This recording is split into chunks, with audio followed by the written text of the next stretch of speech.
tecnologías va a seguir fallando en brindar justicia en todo tipo, la comercial, la civil, la laboral. Si yo tardo 3 años en cobrar una factura, una economía como la nuestra, más inflacionaria, con devaluaciones y demás, realmente es negocio no pagar. Eh, pero es interesante lo que decís de los abogados. Yo creo que el desafío para el abogado es decirle que está para mucho más que,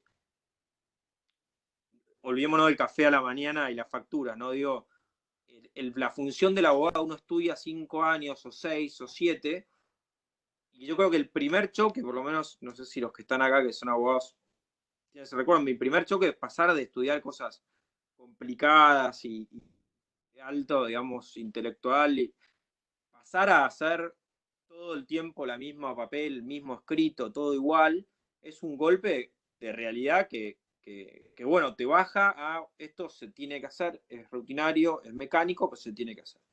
Ahora, se tenía que hacer porque no existía otra solución. Si existe, es para decirles a los abogados, bueno, ustedes están para mucho más, para dedicarse a otro tipo de cosas, a otra elevación, que es un poco, entiendo, lo que también cuentan en Prometea, ¿no? O sea, ¿qué hizo el juzgado? ¿Qué hicieron los empleados? Bueno, puedes contar eso. ¿Qué hicieron los otros abogados cuando Prometea empezó a sacarles trabajo? O sea, ¿qué se hizo con ese tiempo libre? No, en primer lugar, la verdad es que, por ejemplo, lo que hacen es ciencia, porque trabajan con el Laboratorio de Innovación e Inteligencia Artificial de la Facultad de Derecho de la UBA y entonces tienen mucha más posibilidad de crear y compartir conocimiento y estar a la vanguardia. Hay un libro a punto de publicarse y vamos a hacer un evento, por supuesto, el coronavirus lo puso entre paréntesis a esto, respecto de perfiles digitales humanos. Perfiles digitales humanos, y Karina es coautora del libro, ni más ni menos. Eh, es, eh, es un trabajo pero exhaustivo respecto del derecho, pero aplicado a el perfilamiento, que hoy es todo un tema, el perfilamiento digital, ¿verdad? Todas las plataformas, todas las redes sociales, todas las herramientas digitales que utilizamos, de alguna manera toman datos de nosotros, tienen un perfil nuestro, etcétera, etcétera. Eso tiene implicancias para el lado del marketing, para el lado legal, etcétera, etcétera. Bien, entonces, digamos, el abogado, y lo hablaba también con Gabriela Marsiglia, que es CEO de Digital Use y forma parte de la diplomatura en Derecho 4.0 en la Universidad Austral. El abogado empieza a ser alguien mucho más creativo, que tienen que entender de tecnología para poder trabajar con programadores, para trabajar con ingenieros en sistemas, para poder crear sistemas automáticos o predictivos, comprenderlos. De pronto, cuando yo no sé si todos los que están escuchando y todos los que están participando comprenden el Big Data o la inteligencia artificial, pero un algoritmo es un conjunto de instrucciones que, respecto de lo que hacer con información para dar alguna clase de resultado.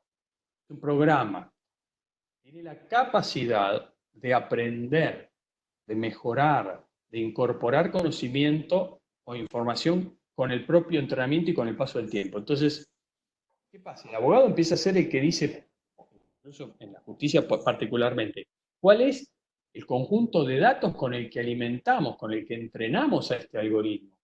Para que esos datos y ese entrenamiento resulten de alguna manera equilibrados y que no tengan sesgos. Cuando yo investigué sobre los casos de justicia digital o inteligencia artificial aplicada a la justicia en el mundo, obviamente había que decir algo acerca de Compass, que es el software propietario que se usa en Estados Unidos. Entonces, había ahí algunos debates respecto de que es Compass, que es un Compass, acrónimo. contá si podés, para que los que por ahí no saben qué es Compass, qué hacía, o A qué ver, hace. Compass, claro, Compass se utiliza en diversos estados de Estados Unidos y es un software que a raíz de, digamos, como consecuencia de un cuestionario que se le hace a alguien en materia penal respecto de alrededor de más de 100 preguntas, ciento y pico, 120 preguntas, gracias a las respuestas que da el imputado, que en realidad suele estar ya, corregime, pero condenado, y lo que se analiza es darle la condicional o Se no. mide si le dan la condicional o no. Exacto. Y lo que hace es tomar, perdón, No, y simplemente data, te da unas probabilidades de reincidencia. sí, correcto, las probabilidades de residencia. Entonces, nada, ocurrió el caso Loomis, que lo pueden buscar, y era alguien que, bueno, de alguna manera desafió el algoritmo y dijo, bueno, a ver, ¿cómo es que se están manejando? ¿Cuáles son los datos con los cuales entrenaron el algoritmo? Pues la verdad es que empecé a dar la sensación de que cuando es el imputado, o digamos, el justiciable, les gusta decir a los que trabajan en justicia, es negro, el score de posibilidad de reincidencia es más alto que si es blanco. Entonces bueno, pero en realidad la discriminación, digamos, no es del algoritmo, sino de quienes lo alimentaron con datos, porque los datos surgen del accionar policial de, por ejemplo, el estado de Florida, y el estado de Florida, la policía es en realidad la primera que registra mayor cantidad de detenciones por determinadas cuestiones a los negros que a los blancos, y de ahí surge ello. Es como decir, bueno, saliendo de la parte técnica, y hay una nota, una entrevista interesante a una filósofa experta en ética y algoritmos, que es Lorena Jaume Palacín, que la verdad es que iluminó mucho este asunto y lo hace ahora en la Unión Europea.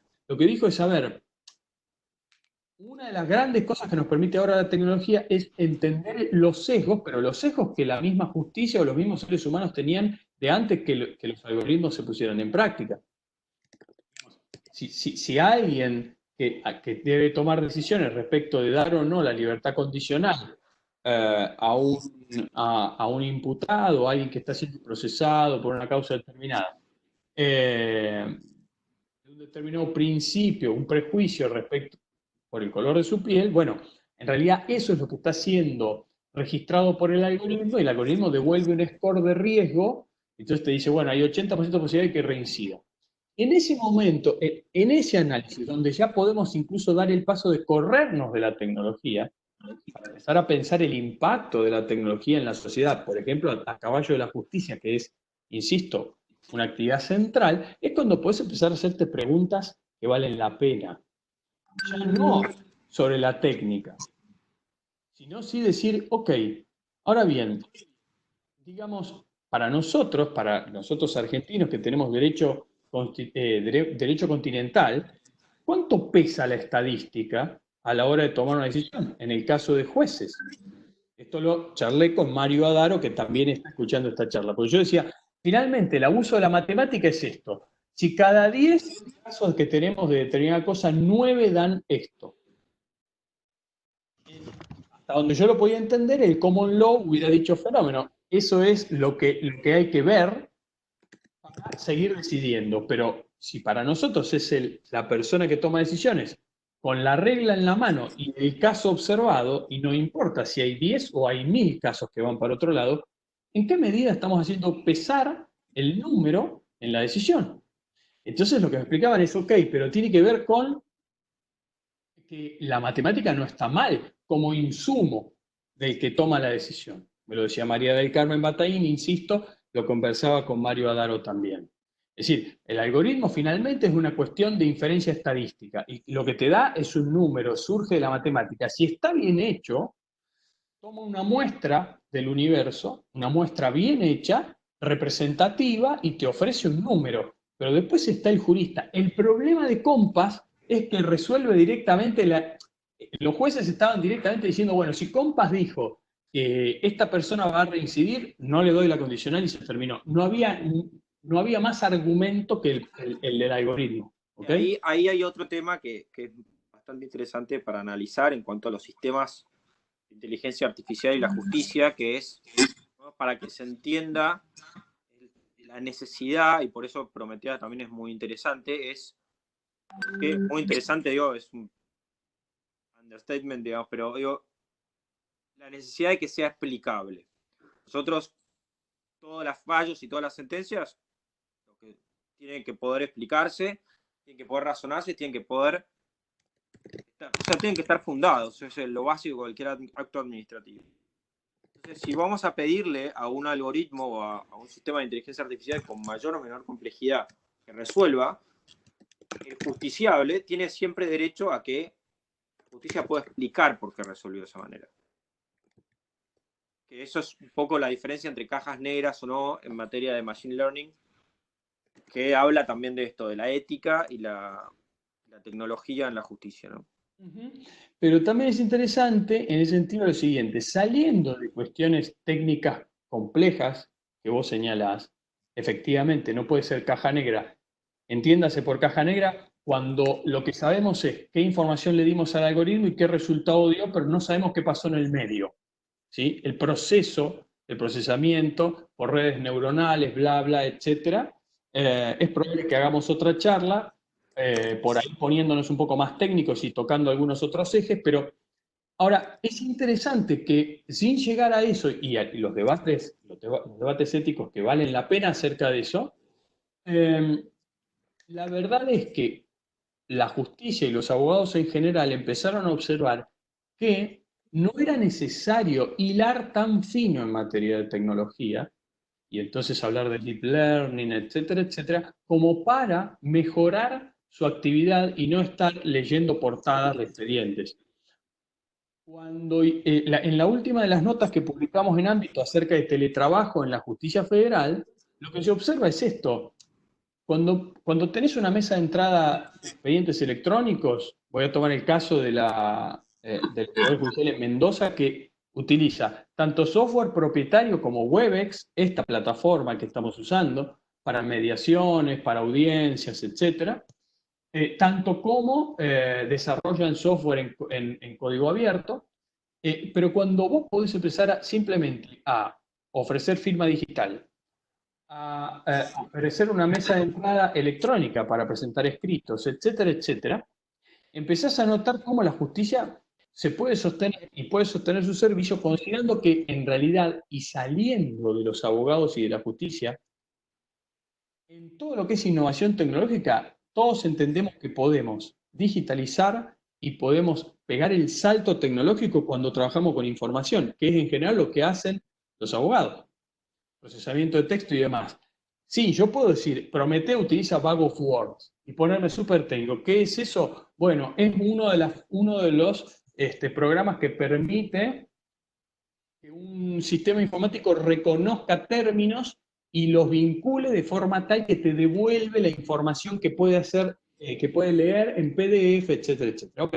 Ahora, sin llegar a tanto, si cuando se resolvió el aislamiento preventivo en el que todavía estamos, podías poner a disposición de los abogados la presentación de escritos en forma digital y con una firma digital por parte del abogado y por parte del Poder Judicial que permita que todo el expediente circule digital, acelerabas un montón, agilizabas y dabas la posibilidad de que el servicio en ese caso siga funcionando. La cantidad de terminales de trabajo remoto es un dato que tengo de un trabajo que surge del Instituto de Innovación por parte de la Junta Federal de Cortes. Creció de 1.690 a más de 8.000. ¿Eso en cuánto tiempo? En 6 días, desde que se decretó el aislamiento. Claro, ¿por qué? En las provincias que tenían software, probablemente propietario, Fortinet es uno de esos, Kenos es otro de esos, Webex, bla, bla, y otras que tienen desarrollos propios. Como sea, las que tenían posibilidad de hacer home office, teletrabajo, etcétera, pidieron que se les habilitara un usuario en su compu en la casa para poder seguir trabajando. Eso se quintuplicó. Pero por otro lado, decíamos, hubo provincias que se quedaron al margen, ofreciendo un mínimo, un teléfono que explotó. Y después uno leía o preguntaba y decía, bueno, la verdad no damos abasto a atender el teléfono.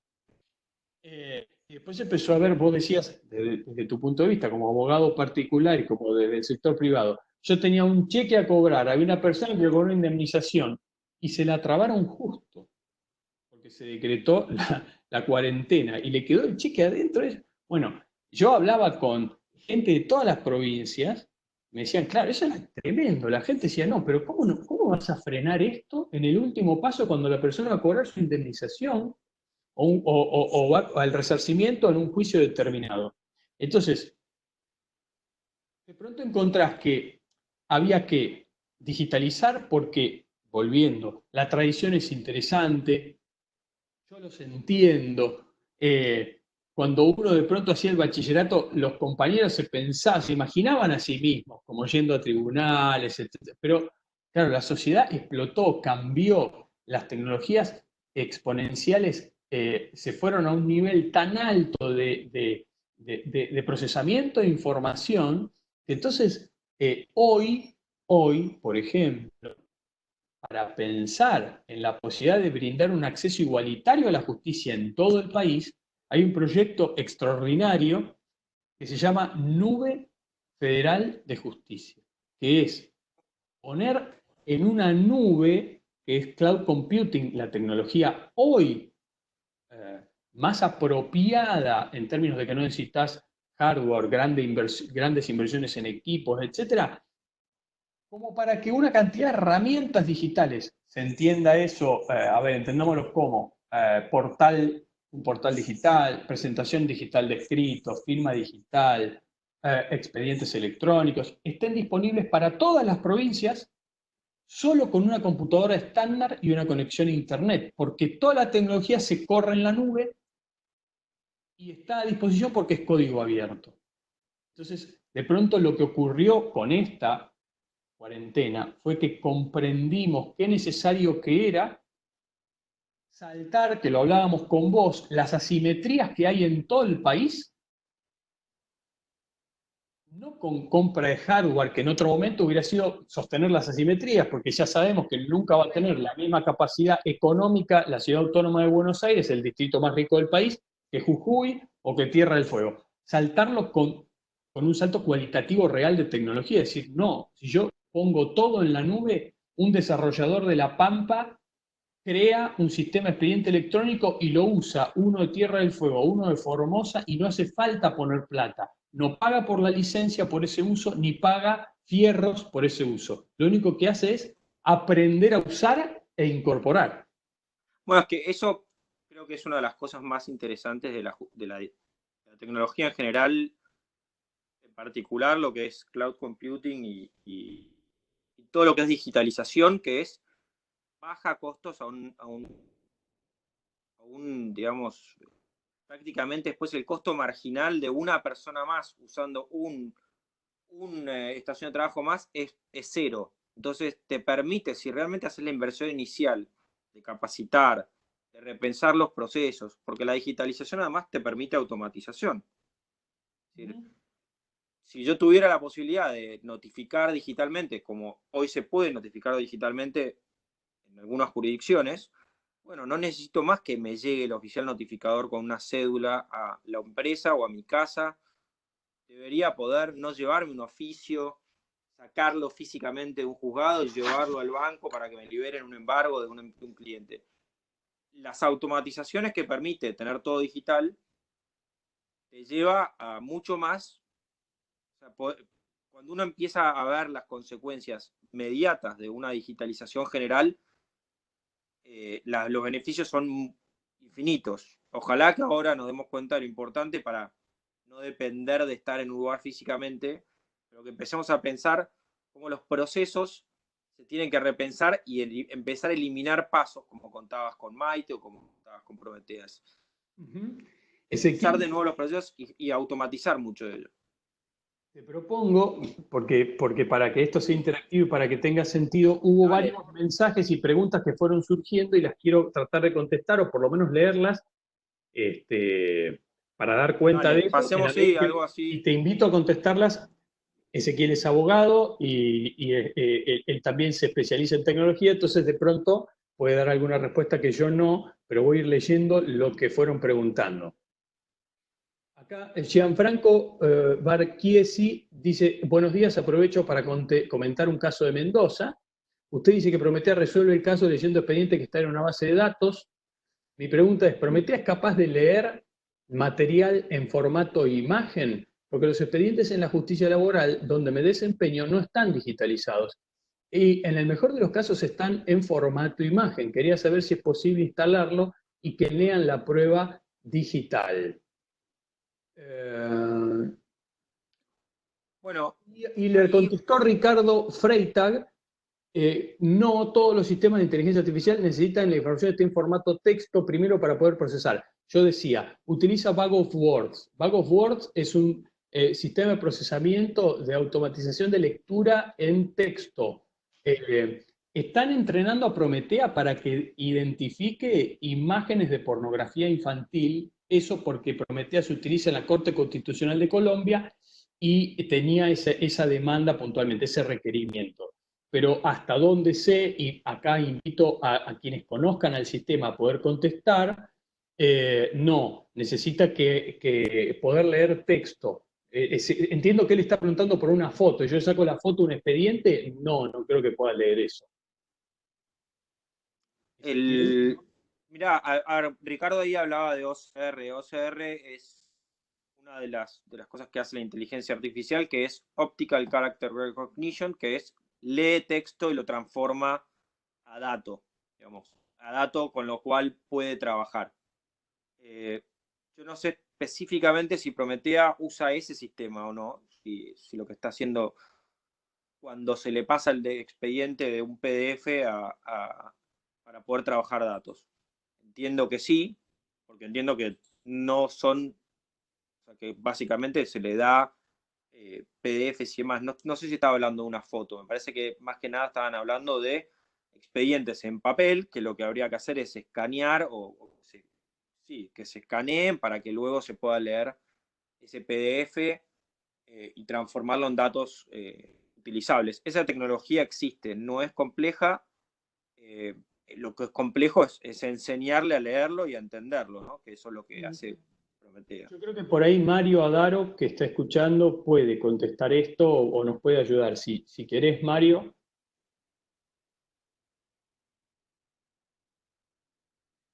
Hola Mauro, buenas noches. ¿Cómo les va? Muy bien. No sé en qué juzgado está Daniel, creo que era, no, Gianfranco. Pero bueno, básicamente, como decía Ezequiel, tenés la tecnología OCR, debe estar hablando del escaneo del expediente papel y transformarlo a datos. Por eso con vos veníamos hablando que nuestro segundo proyecto es armar el data lake de justicia para poder tener gobierno de datos, y es imposible pensar en tecnología de desarrollo algorítmica si no empezamos antes que eso la digitalización con gobierno de datos, con tagueo. Digamos, me parece que por ahí va a pasar el camino. Y de un tema que bien explicaste, que me gustaría aportar para la reflexión, en Compass, si bien es cierto que el desarrollo algorítmico fue comprendiendo y desarrollándose, básicamente su primera etapa fue parametrizar la justicia, o sea, los casos de la justicia humana. Entonces, si había sesgo étnico, es porque la estadística sobre la justicia humana marcaba que ya estaban fallando los jueces humanos con sesgo, digamos. Eso para la reflexión, porque es muy fácil decir que el algoritmo tiene sesgo cuando en realidad el algoritmo construye sobre decisiones humanas. Claro. En ese sentido, con Ezequiel veníamos haciendo análisis similares de esta forma. Ezequiel me decía, mira, cada vez que en un grupo de abogados de pronto planteas la posibilidad de incorporar tecnología, uno de los argumentos que surge le encuentran la vuelta para hacer trampa. Entonces Ezequiel me decía, lo que le contesta a los colegas es, pero muchachos, venimos haciendo trampa antes de esta Yo tecnología. no, ¿eh? No, vos no. Yo no, estaba hablando en general. Claro, Trampa. lógico, sí. La trampa es posible, esto de cuestionar a la tecnología por La cosas que en realidad integración. ya se hacen de antes. Sí, es como que se le pide a la tecnología una infalibilidad que hoy no tenemos las personas, digamos, los jueces con, como cualquier humano se pueden equivocar, tienen días malos, tienen días mejores. Hay un estudio muy divertido, se quiere, por los resultados sobre el tema. ¿Cuál es el que los jueces que deciden si dan la... Un orden que deciden, sí. Bueno, estadísticamente, Mario, si querés contarlo vos, porque es muy... No, dale, por Dios. No pienso subvertir el orden de la charla ni convertirme en nada. Porque está bueno para no estar yo contando algo de jueces, no estar faltando el respeto a nadie, pero un caso en Israel que midieron como un tribunal resolvía los pedidos de, digamos, de excarcelación previa, Mario corregime, era como una excarcelación previa por buena conducta, y midieron estadísticamente que los casos que les tocaba apenas entraban, en general, cuando apenas entraban, digo, a las 9 de la mañana, en general daban la libertad condicional. Si les tocaba después de almorzar, ya con más modorra, no sé si estaban menos dispuestos a eso. Si estaban ya de mal humor porque se tenían que ir y esto seguía, esa historia, la negaban. Y estadísticamente probaban que efectivamente las personas habían resuelto distintos según el horario del día en que les tocaba resolver. Bueno, imagínense, póngale la cara humana a todo esto, que es la persona que estaba frente de ese juez que resolvía si se iba a su casa o no. Esa es creo, la reflexión a los que nos gusta impulsar la tecnología en varias instituciones, entre ellas la justicia, es la tecnología nos viene a dar dos cosas más la que nos dio ahora con la cuarentena para la justicia. Por un lado, eficiencia, que son los grandes reclamos sociales sobre la justicia, los tiempos en que resolvemos, creo que la justicia lo puede resolver.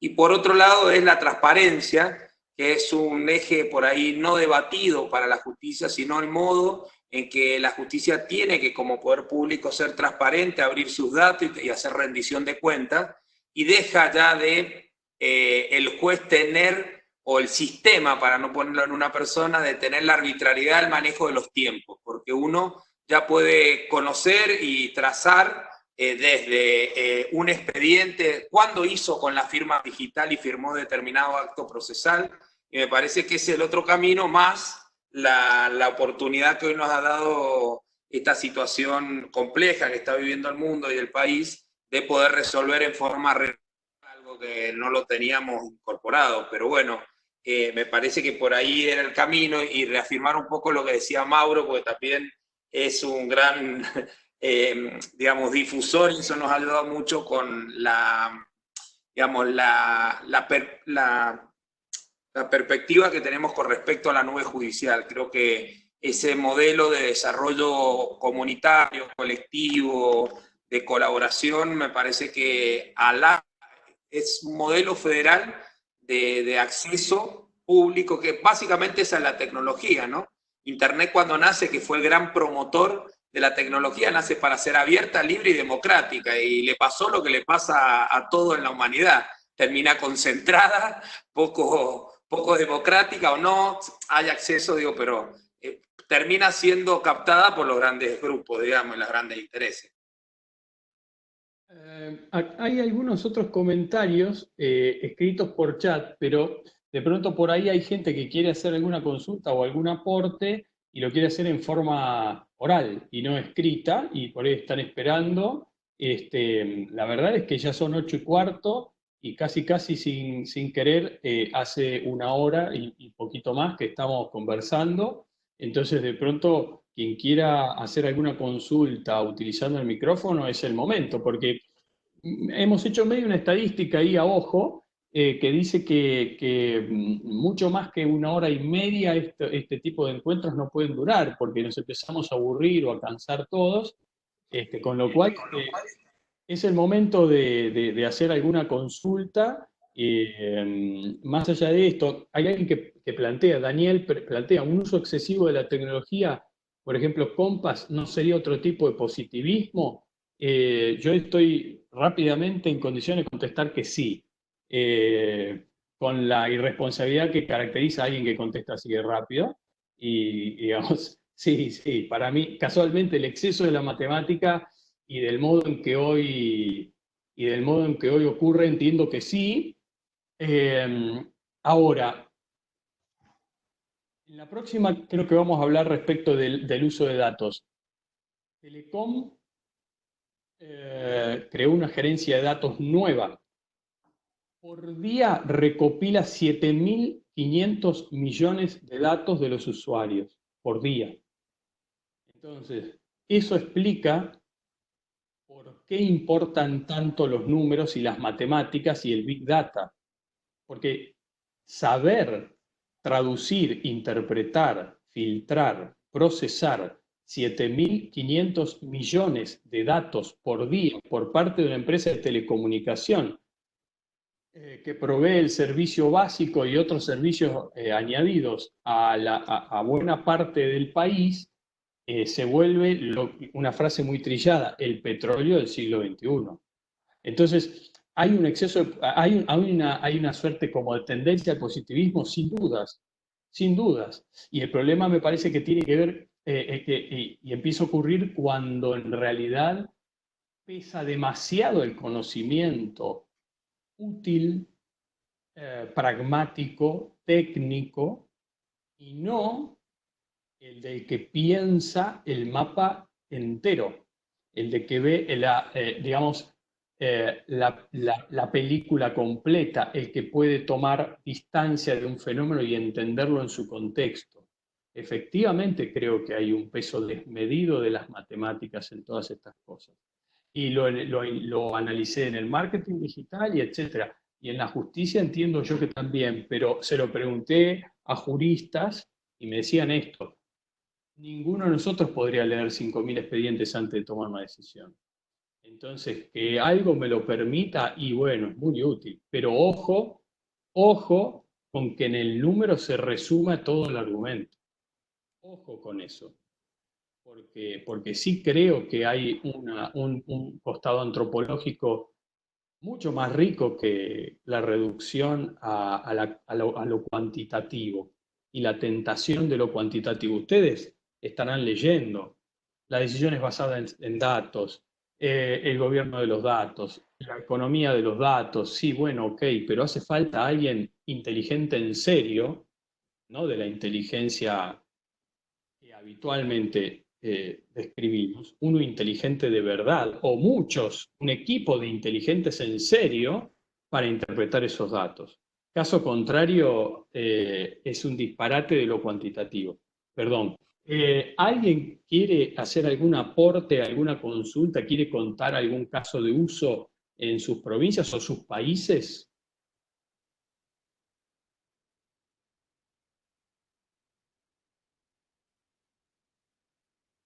¿Alguien levanta la mano? Hola, yo. Carmen, ¿cómo te va? De Chile, dijimos, ¿verdad? Yo sí, exactamente. No, les quería, bueno, comentar y hacer una consulta. En Chile nosotros tenemos todo digitalizado desde el año 2016, fines del 2016, y todo lo hacemos online. O sea, como abogado yo tramito, perdón, los perros están ladrando, las voy a eliminar. Nosotros todo digital nos ayudó bastante ahora el tema de la pandemia. Sí, el tema ha sido complejo con el tema de uso de los datos, de la privacidad, que es tener sobre todo los expedientes, de todo digitalizado y poder tener forma en que, perdón, pero tengo animales que están ladrando acá. Por ejemplo, en familia, temas así que son delicados, el tema de cómo manejar los datos. Y la pregunta mía era sobre cómo crees que uno tiene que enfocar el estudio del derecho para los alumnos. Te lo pregunto porque además de tramitar y hacer varias cosas más, yo soy profesora de la Universidad de los Andes, de clínica jurídica, la parte práctica. Entonces la pregunta siempre que tiene uno, ¿cómo vamos a enseñar el derecho? ¿Qué herramientas son importantes de poder transmitirle a los nuevos abogados? Esa era mi pregunta. ¿Qué opina eso?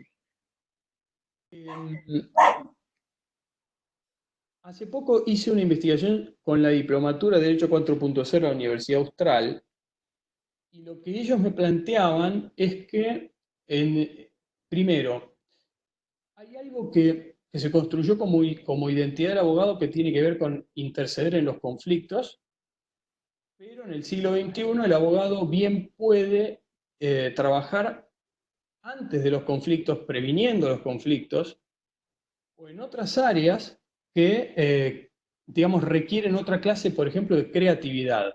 Porque, por ejemplo, en el área de conflictos, de pronto aparecen ODR, ¿no? la posibilidad de resolver conflictos en plataformas digitales a distancia. Las instancias de mediación, como prejudiciales o donde, digamos, evitar la judicialización. Mario me contaba, hay un crecimiento de la judicialización, por lo menos en Argentina. Bueno, entonces una de las formas de descomprimir es con tecnología, pero la otra es tratar de que no todo llegue a la justicia, es razonable eso. Entonces, lo que expertos de diferentes áreas dentro del derecho me explican y empiezan a enseñar es a ver cómo los abogados primero trabajan en equipos interdisciplinarios, entonces tienen que poder estar codo a codo y entender algo de programación, entender algo de UX, UI, digamos así, como cómo diseño la interfaz para el abogado y para el público, pero que sea amable, que sea intuitiva, porque, ok, sí, esto funciona para el derecho, pero de pronto es incomprensible, no tiene el lenguaje adecuado.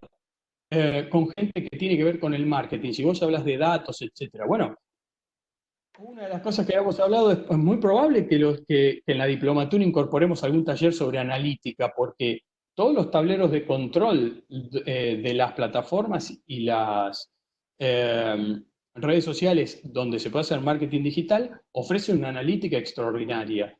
El abogado tiene que entender algo respecto de cómo es que esos datos se cruzan y cómo se desagregan, cómo te los descargas, porque de pronto empieza a ocurrir eso. Empieza a tener que entender de tecnologías digitales eh, y, y de pronto cómo entender que ya su principal saber no estriba en acordarse los artículos de determinado cuerpo legal de memoria para entonces, digamos, esgrimir una retórica florida y que termine ganando una discusión, ¿no? Que sería como digamos, esa suerte como de estereotipo del siglo XIX o del principio del siglo XX. Si no, bueno, pensar creativamente los problemas y los procesos, no solo con la tecnología, sino con otros saberes que de pronto se dejaban afuera, pero que ahora resultan centrales.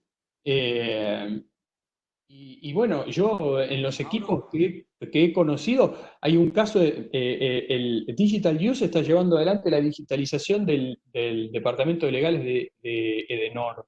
Edenor es la empresa que provee electricidad, una de las empresas grandes que provee electricidad en Argentina.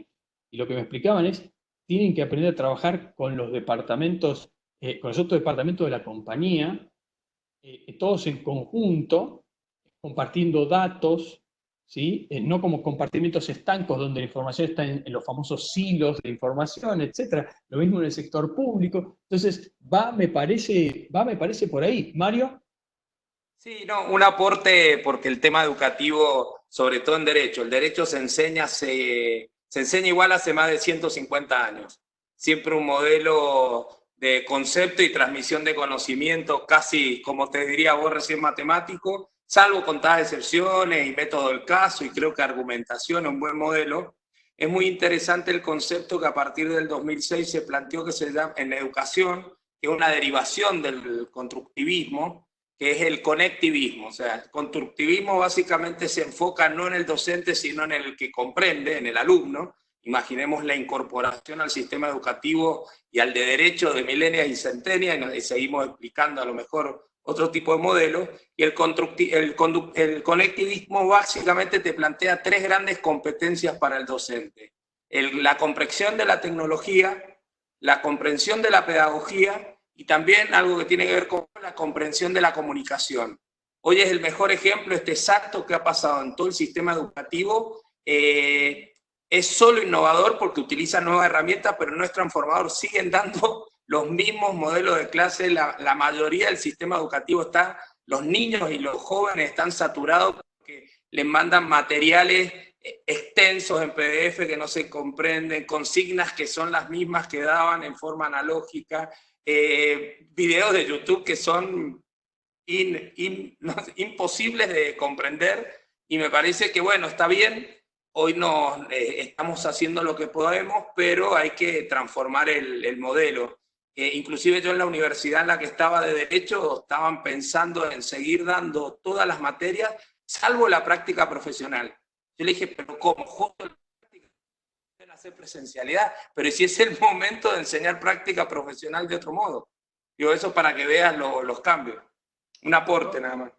Yo para agregar algo nomás, creo que una de las cosas que hay que tratar de pensar es qué le van a pedir o qué va a necesitar el cliente del abogado, no tanto solamente la ciencia, o el cliente, digo, en términos amplios, ¿no? El justiciable en caso de que alguien decida ir a la justicia, qué es lo que realmente va a necesitar, por un lado. Y por otro, sí que entienda que estamos en un mundo de cambio constante. Va a haber un cambio constante, pero el derecho tiene ciertos pilares, ciertas cosas fundamentales en cada ordenamiento, digamos, y que lo que va a pasar mucho es que un cliente le va a preguntar, ¿y puedo hacer esto? ¿O puedo hacer lo otro? ¿Qué pasa cuando me hacen esto con los datos? O cómo...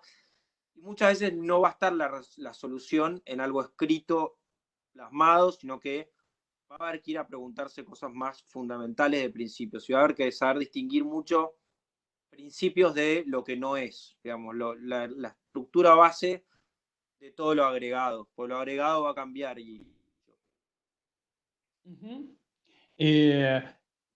Nada, me parece que a mí me resultó siempre muy entretenido pensar esos cambios con los abogados porque, claro, a ver, yo estudié comunicación, una carrera que se creó casi en el 90. Y con un conocimiento tanto más, históricamente más firme, más sólido, con tanta historia rica para leer. Yo decía, claro, los veía tiernamente, me daba gracia ver cómo se les movían las estructuras y decía, pero escúchame, el primer abogado fue Pericles, digamos. Entonces es como, ¿cómo me vas a venir a cambiar algo? ¿Viste? Nosotros tenemos una historia importante atrás. Y me parecía bien porque insisto con que me parece respetable el conocimiento, el conocimiento acumulado y sólido, etcétera. Pero, claro, no, digo, se construye el conocimiento y se construye en el sentido de se edifica, ¿no? Entonces hay un momento que, ok, tenés siglos y siglos y siglos de gente escribiendo y pensando. No es para desdeñar. Pero claro, vienen cambios tan drásticos de un momento para otro que bueno, me parece que está piola que en algunos lugares empiecen a echar mano de a ver quién los puede ayudar para eso y sobre todo, insisto, no para marearse con herramientas técnicas diciendo, vea, yo no entiendo esto, no sé qué hay que hacer, no, sino para decir, a ver, pensemos un poco porque de pronto nos convertimos en copia y pega y podemos ser mucho más que eso y aportando riqueza desde otro lugar. ¿Alguna otra pregunta? Ahí Diego Alejandro Portabella. Sí, no, en realidad no es una pregunta, sino me parece que hay algo que ha quedado flotando en el ambiente, pero me parece, si es que no se me ha pasado a mí, no se dijo concretamente respecto de la dicotomía esta entre la inteligencia artificial, la tecnología y la decisión judicial. Yo creo que todo lo que es inteligencia artificial, la tecnología, debe proporcionarle al juzgador los elementos necesarios para tomar una decisión, porque en definitiva la decisión en última instancia la tiene que tomar el juez. La inteligencia artificial, Prometeo o como se llame, le tiene que dar los datos para resolver. De última sería un dictamen que le produce en base al análisis de toda la documentación de los 5.000 casos que se mencionaba, que puede analizar en un breve tiempo y que el juez no lo va a poder hacer. Toda esa información proporcionársela en un resumen, en un dictamen o como se llame el informe que hace Prometea, y el que debe tomar en definitiva la decisión es el juez, tanto en cualquier caso que esté resolviendo como en lo que se mencionaba recién de si hay racismo, si no hay racismo, etcétera. Si los casos indican que una determinada raza es más propensa en un determinado lugar a cometer más delitos, bueno, el juez lo tendrá que tomar en cuenta, pero no es que tenga que indefectiblemente aplicarle todos esos conocimientos que le brinda el sistema a la sentencia que él va a dictar, que es única y que obedece a su razonamiento. Yo creo que la tecnología y la inteligencia artificial le brindan los elementos para poder resolver más eficazmente, porque le acerca, le proporciona los análisis de caso que él debería hacer en mucho más tiempo, se lo da rápidamente, pero la decisión creo que finalmente es humana. El juez humano es el que tiene que pronunciar la sentencia o la resolución que se está analizando. Sí, incluso lo que se ve cuando uno estudia lo que viene, y Ezequiel lo debe tener también visto ya, es que al revés, con el correr del tiempo, yo no quisiera ahora extenderme, tenemos creo que 10 minutos más, ¿no, Ezequiel? 10 minutos, ¿no? Nos plantea La la idea era un poco fundación. también tener una siguiente charla, porque creo que quedaron muchos temas muy interesantes para profundizar. Ajá. Creo que el sistema, hablando de Prometheus, lo dice claramente y así es, donde hay una intervención humana muy necesaria. Bajo ninguna circunstancia se evita al humano. Creo que el trabajo conjunto, inteligencia artificial y humano, es lo que nos va a potenciar. No es ni uno ni la otra. Y creo que hay que dejarle a la inteligencia artificial o a los robots el trabajo más robótico y más de análisis de cosas que no podemos tomar en términos de cantidades, y dar nuestro valor y nuestro aporte como abogados y como humanos desde otro lado. Claro, y lo que decía es que cuando empezás a estudiar lo que viene y a caballo de cómo crece China sobre todo, cómo crece Estonia y demás, y cómo las plataformas son buenos ecosistemas habitualmente para resolver cosas, sí empieza a quedar claro en diversos foros que lo que vamos a pedir es, en general, todo el proceso o buena parte del proceso judicial y demás, va a ser automático y digital, pero vamos a pedir intervención humana en determinado lugar. Es decir, se invierte la ecuación, no es traten de digitalizar una partecita, sino al revés.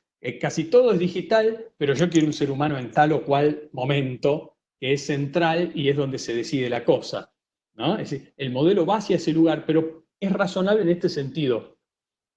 Es tanto lo burocrático del trabajo que era lógico que las legal tech, es decir, las startups y demás, invirtieran en desarrollo en esto, porque había jugo para sacarle. Entonces, no está mal. Lo que sí ocurre, y lo hemos hablado con Mario tanto como con otros, es, ok, pero ¿sabes qué pasa? Cuando yo digitalizo, dejo en evidencia un montón de falencias. Por ejemplo, si yo tardo, porque lo digital siempre genera una huella, es trazable. Entonces, ¿qué pasa cuando yo tengo un expediente electrónico con el que puedo saber exactamente cuándo determinado oficial de justicia tuvo en su terminal el expediente para hacer algo con él? Entonces, no me puede decir que lo tiene hace 5 minutos cuando tiene hace 2 días, porque está el registro. Es cuando, ¿no? Cuando decir, todo es así. Lo mismo datos abiertos. Mario siempre me dice, no podemos pensar una justicia electrónica o una justicia digitalizada sin datos abiertos, pero abrir los datos es una decisión, en general, una decisión para que hay que tener coraje y hay que estar convencido de que los datos tienen que estar a disposición de la ciudadanía. Entonces, hacerse transparente no es para cualquiera, digamos. Sí, un pequeño aporte, el doctor Portabella, un gran jurista de mi provincia. Entiendo desde la concepción tradicional de la justicia la herramienta, como bien decía Ezequiel, sobre la cobotización y la confluencia positiva de tecnología y humanos para la justicia, pero hay casos, a lo mejor de pequeñas causas, pequeños montos, que sí pueden ser resueltas por plataformas y por desarrollo algorítmico, y que va a depender de la confianza de las partes. Hoy tanto Amazon, eBay resuelve sus conflictos de e-commerce con plataformas totalmente automatizadas, y termina siendo la confianza de quien somete el conflicto a ese modelo, y que termina siendo más por satisfacción y confianza que por una sentencia justa, que es lo justo finalmente. pero digo, no por generar una disidencia, pero sí creo que en pequeños modelos y en pequeños espacios, así hoy día está Alberto también, el gran líder de ODR Latinoamérica, también hay métodos alternativos de conflictos, que son online o que son sincrónicos, que son humanos, pero ¿por qué no pensar pequeños espacios automatizados para pequeñas causas donde las nuevas generaciones es probable que confíen más en esos modelos que en la sentencia? Mi hijo va a confiar más en la plataforma eBay que su papá que juegue. Sí, y es importante. Totalmente de acuerdo con eso. Para las pequeñas causas, indudablemente, se puede utilizar. Sí, bueno, a ver, claro, por eso se plantean a veces choques importantes, tiene que ver con, claro, Compass, después de todo, estaba en el foro penal, entonces, cuando uno se para desde un lugar, lo primero que dice es, no, pero hay fueros y fueros, problemas y problemas, digamos, la parte penal, someterla a una cuestión así tan automatizada y donde uno no tiene, y además con caja negra en ese caso, efectivamente, sin poder saber el algoritmo, cómo funciona, etcétera, es complicado, un software propietario. Ahora, los invito a leer ahí, en la página del IALAB están los 2 libros de Prometea, Inteligencia Artificial para el Trabajo y para transformar organizaciones, etcétera. Entonces, digamos, cuando uno se para distinto, incluso con disidencias, incluso con posibilidad de análisis, pero empieza a encontrar que sin ser un país completamente digital como Estonia, sería algo así como, digamos, el otro extremo, uno puede pensar en qué medida la tecnología puede ayudar, pero sin dudas con la intervención humana y además por una cuestión de responsabilidad también. ¿A quién voy a cuestionar por una decisión? Bueno, a un ser humano, nunca una madre. Digamos, esa cosa de, hoy me decían una pavada, pero es esto, como ahora el banco te abre la cuenta digital, fenómeno. Y por la pandemia, claro, más importante que lo haga digital. Pero cuando un cliente no se enteró y está ahí en la ventanilla con ese biombo para que no se contagie nada y qué sé yo, y se vengo a abrir la cuenta, traje todo, ¿no?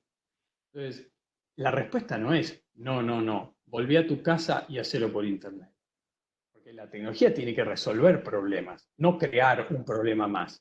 Entonces, está bárbara la tecnología en tu casa, si te diste cuenta, pero si te equivocaste, y estás ahí, tenés todo, abrile la cuenta. Digo, no es la tecnología por encima de nosotros, sino nosotros siempre por encima de la tecnología. Eso es humanizarla, ¿no? Que esté siempre a nuestro servicio y no nosotros contestando es el sistema, digamos.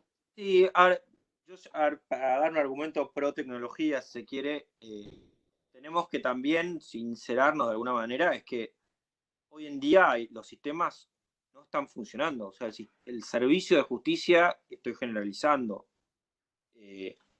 en la mayoría de los casos o llega tarde o a la gente no le llega, o es lenta, o no sé, de nuevo, como le decía, un mes de feria en una economía de 40% de inflación, se te devaluó el juicio en un 7-8% en un mes.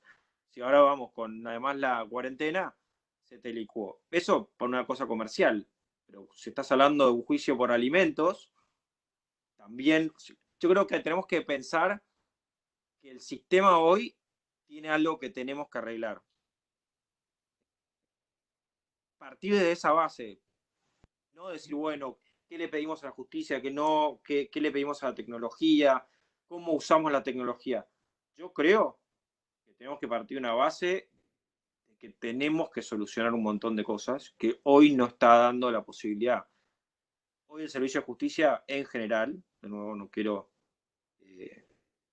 decir nada de un juzgado en particular ni nada, ni un fuero ni una jurisdicción. En general es lento y tiene que resolverse de otra manera porque cada uno de esos procesos lentos es un trabajador que no recibe su indemnización, es un tipo que quedó accidentado y tiene un juicio por accidente de trabajo que dura 1 año y medio, 2, 3.